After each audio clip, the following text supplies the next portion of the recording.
Conversation doesn't stop there. Please welcome Roman Kemp.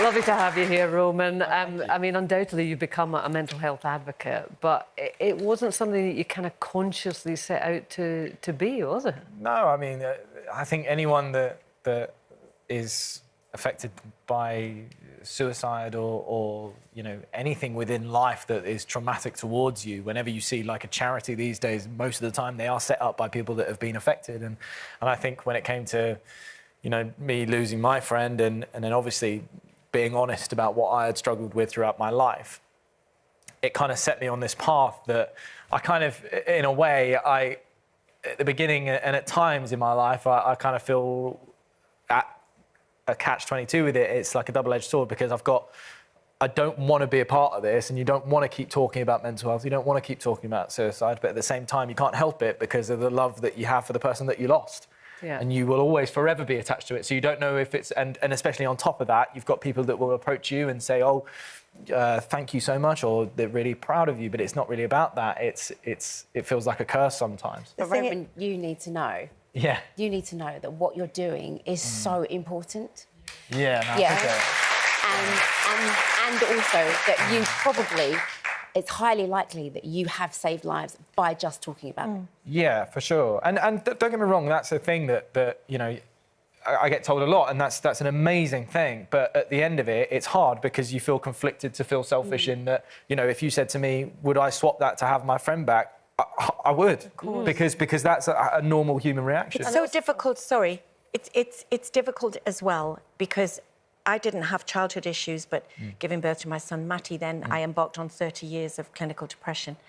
And it's so hard to explain to people the difference, but especially when they see us on the television, they see us presenting shows, they see us acting and doing all those things, to explain to people the difference between just feeling low and fed up and miserable and actually having clinical depression. Yeah. And I think it's a conversation that you're continuing, and I think it's so important because you know, that's why so many people come up to you that relate to you, because it's very hard to understand. For sure, and to your point as well, you know, it's that I get constantly told, and whenever I speak about mental health and people talk to me about it, there's still a thing that I think is misunderstood in a little bit, which is, oh, mental health is so bad for men and it's young men.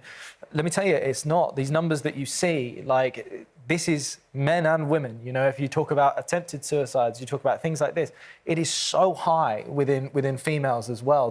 That's why on this new documentary, it's about looking at this and saying, look, this isn't about any gender. This is about young people and that next generation coming through, and how we can get them into a space where they're not facing those battles. And if they do, because it's inevitable for a lot of us, we all have poor mental health at some stage. Some of us can last 5 minutes, others 30 years, as you say.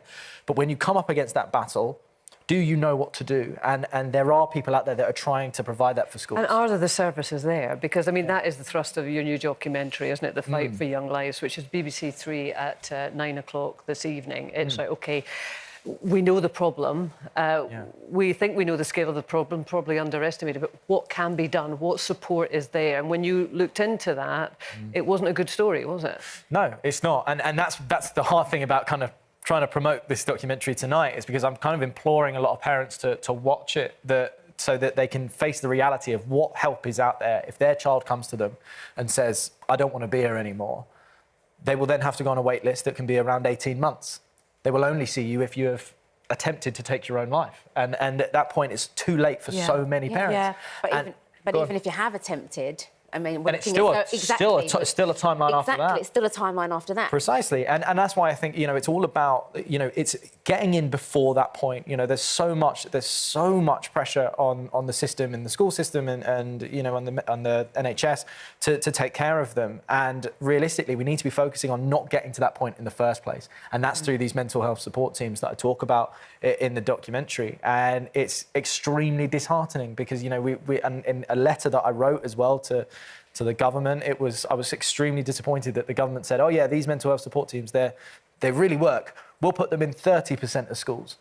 And you just go, well, what about the other 70%? And the thing is, there's so many support groups doing the work of the government. I mean, unlike when I was first poorly, now, if you can't access immediate medical help, you could Google, if you lived in Coventry, you know, depression services in Coventry, but they're all doing the job of the government. And we have the worst mental health crisis we've ever had. Of course, but and who are the people doing those things? It's people that have been affected by the trauma themselves. And that shouldn't be the case. It shouldn't be, and also, you know, teachers and schools trying to provide on their own money. It's like, it really shouldn't be the situation. And I, you know, that's why my ask on the government is just come out, make that kind of strategy to promise that you will want to have a target of 100% placement in all schools, and that is how you will see those numbers come down. I even did the numbers for them.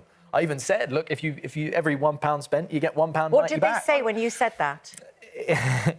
It's a difficult conversation because again, it comes down to who's, you know, in charge of what at the right time. And, you know, they came back and said, OK, we hear it, we are changing it. We'll go 50%. But then my conversation was, fine, you've got 2 kids in front of you. How do you decide which one gets the help?